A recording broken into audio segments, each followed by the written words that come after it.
Good morning! Marami ang nagtatanong tungkol sa Knights of Columbus. Ano ba itong Knights of Columbus? Ano ba ang history nito? Sino ba ang founder nito? Ilan na ba ang miyembro nito worldwide? My dear brothers, ang kasaysayan ng Knights of Columbus.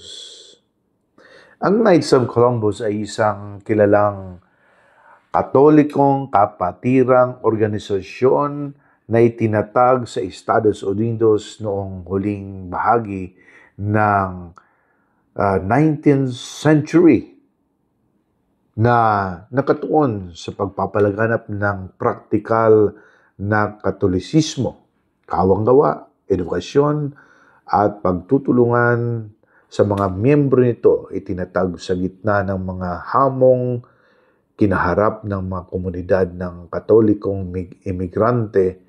Lumago ito sa isang pandaigdigang samahan na may milyon-milyong miyembro na nagbibigay diin sa evangelisasyon, paglilingkod sa simbahan, at pagtatanggol sa mga pangunahing halaga tulad ng kabanalan ng buhay at kalayaan sa relihiyon. Ang kasaysayan nito ay sumasalamin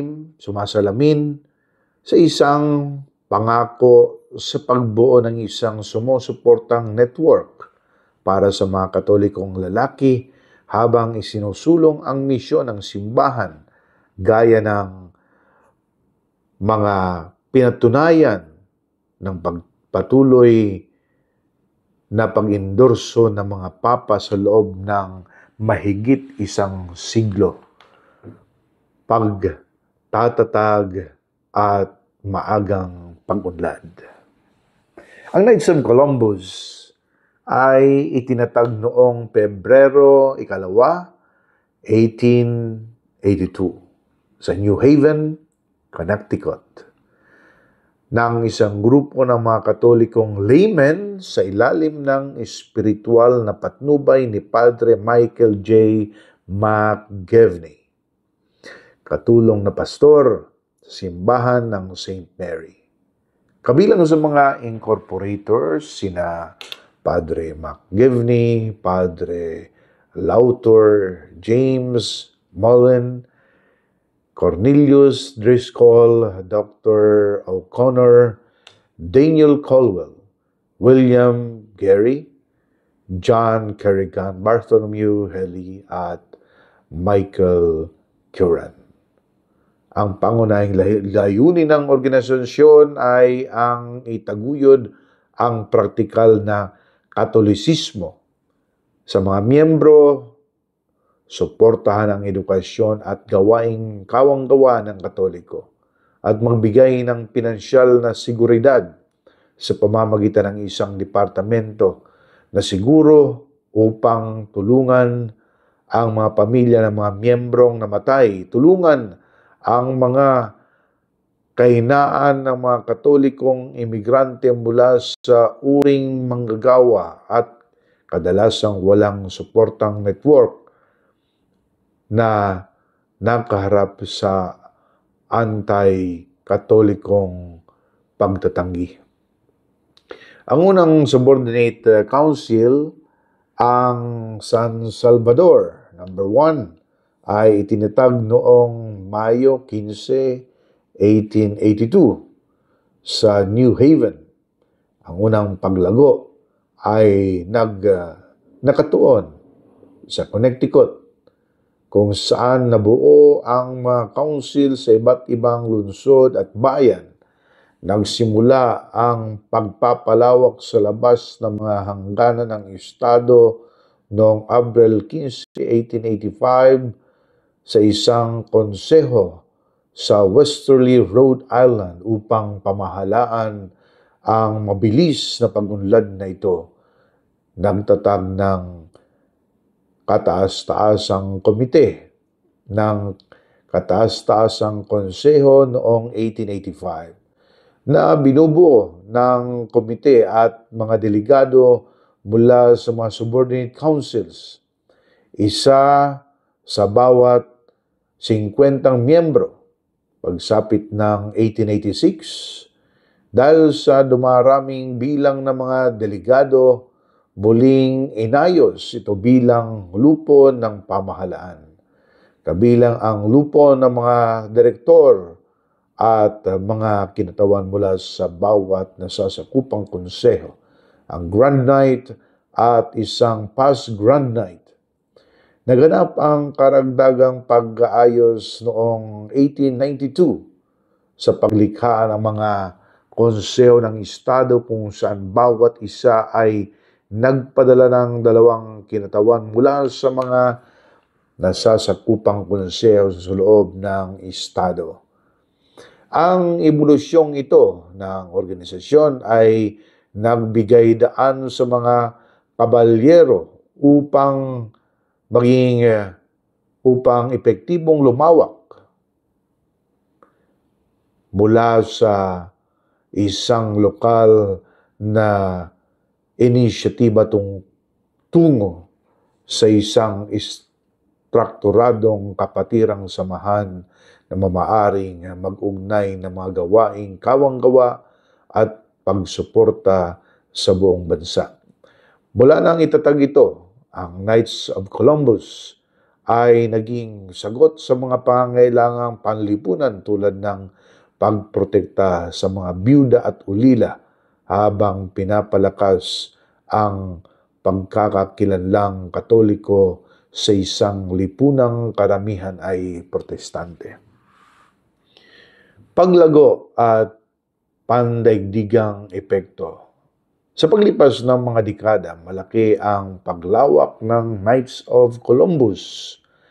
Maging isang pandaigdigang organisasyon na may presensya sa mahigit 100 bansa na may higit sa 1.5 milyong miyembro noong unang bahagi ng ika-11 siglo.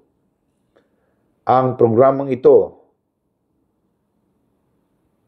sa siguro ay lumaki at naging isa sa pinakamalaging sa buong mundo. Nagbibigay ng katatagang pinansyal sa mga pamilya habang pinupundahan ang malawakang mga gawaing kawanggawa, kabilang sa mga pangunahing inisyatiba ang pagsuporta sa edukasyong Katoliko, mga bukasyon sa pagpapari at buhay relihiyoso, pagtulong sa mga biktima ng kalamidad at pagtataguyod para sa kalayaan sa relihiyon at pagsasama-sama ng lahi. Binigyang diin ng mga pahayag ng Papa, Santo Papa, ang patuloy na papel ng orden sa misyon ng simbahan. Halimbawa noong 1978, pinuri ni Papa Paulo ika-6 ang mga kabalyero, ang mga Knights of Columbus bilang isang malaking puwersa para sa kabutihan sa loob ng simbahan. Pinuri ang kanilang mga kontribusyon sa ebanghelisasyon sa pamamagitan ng mass media, tulong sa kawanggawa at pagtatanggol sa mga buhay. Gayon din, pinuri ni Papa Pablo Ikalawa noong 1988 at 1995 ang kanilang mga pagsisikap sa pagprotekta ng pamilya, pagtataguyod ng kultura ng buhay, at pagsuporta sa pandaigdigang pastoral na laalalahanin ng Papa sa pamamagitan ng mga pondo tulad ng Vicarious Christi Fund. Noong 2025, nagpahayag ng pasasalamat si Papa Leo sa kanilang pag-sponsor ng mga pagpapanumbalik, reconstruction, enhancement sa St. Peter's Basilica tulad ng Baldacchino at Cathedra ni Bernini sa itinuring niyang mga simbolo ng debosyon ng Eucharistia at sa pagkapapa. Ang mga pag-endorso na ito ay nagpapakita kung gaano pinanatili ng Knights of Columbus ang pananaw ni Padre McGivney na umaangkop sa mga kontemporaryong hamon tulad ng bagong ebanghelisasyon at pagkakaisa sa buong Amerika. Ang tagapagtatag, Padre Michael J. McGivney. Buhay at apostolado ni Padre Michael Joseph McGivney. Siya ay nabuhay noong 1852 till 1890. Siya ay isang paring daisisano ng buhay at ministeryo ay nagpakita ng walang pag-iimbot sa paglilingkod sa simbahan at sa kanyang komunidad na nagtapos sa kanyang pagiging biyato bilang huwaran ng sagisag sa pagpapare. Ipinanganak sa Waterbury, Connecticut sa mga magulang na Irish immigrant. Naranasan ni McGivney ang mga paghihirap ng buhay noong panahon ng industriya bilang ang pagkawala ng kanyang ama sa murang edad at ang mga paghihirap sa ekonomiya ng mga pamilyang kabilang sa uring manggagawa. Pumasok siya sa seminaryo sa edad na 16. Nag-aral sa St. Mary's Seminary sa Baltimore at sa Grand Seminary sa Montreal at naordinan bilang pare sa Diocese ng Providence, ngayon ay Hartford, noong December 22, 1877. Itinalaga bilang katulong na pari sa simbahan ng St. Mary sa New Haven. Nakatuon ang apostolado ni Padre McGivney sa spiritual at material na pangangailangan ng kanyang mga parokyano na imigrante. Marami sa kanila ay mga manggagawa na nahaharap sa kawalan ng seguridad sa trabaho, kahirapan at diskriminasyon. Binisita niya ang mga may sakit. Pinayuhan ang mga nagkakaproblema at nag-organisa ng mga grupo ng kabataan upang maiwasan ang mga batang lalaki na sumali sa lilim ng samahan na laban sa katikismo at katolisismo. Isang malagang aspeto ng kanyang ministeryo ay ang pagtugon sa kalagayan ng mga byuda na naiwang naghihirap matapos mamatay ang kanilang mga asawa sa mga aksidente sa pabrika o sakit, na walang akses sa mga samahang pangbenepisyo na para lamang sa mga protestante. Ang pag-aalalang ito ng direktang nagbigay inspirasyon sa pagtatag ng Knights of Columbus noong 1882, hindi lamang bilang isang grupo ng insurance, kundi bilang isang kapatirang samahan upang itanim ang mga Katolikong prinsipyo ng kawanggawa, pagkakaisa at makabayan habang nagbibigay ng praktikal na tulong. Ang apostolado ni McGivney ay lumawak lampas sa Knights of Columbus hanggang sa mas malawak na paglilingkod sa simbahan. Itinaguyod niya ang pagtitimpi, edukasyon at debosyon sa Eucharistia at kay Maria habang pinapalaganap ang dialogong ekumenikal at pagkakaisa ng lahi. Mga pagsisikap na naaayon sa mga sumusunod na pangako ng orden sa pagsasama-sama at kalayaan sa reliyon. Sa kabila ng pagkasira ng kanyang sariling kalusugan dahil sa tuberculosis, nagpatuloy pa rin siya sa kanyang mga tungkulin kahit na naglingkod bilang pastor ng St. Thomas Church sa Thomaston pagkatapos ng mga paglipat na may kinalaman sa kalusugan. Namatay siya noong August 14, 1890, sa edad na 38 at inilibing sa libingan ng kanyang pamilya sa Waterbury. Kinikilala sa kanyang kabanalan, binuksan ang proseso ng beatifikasyon ni Padre McGivney noong 1996. Binediktuhan siya ni Papa Francisco noong October 31, 2020 at diniklara ang kanyang kapistahan tuwing August 13. Inilarawan siya ng Dicastery for the Causes of Saints bilang isang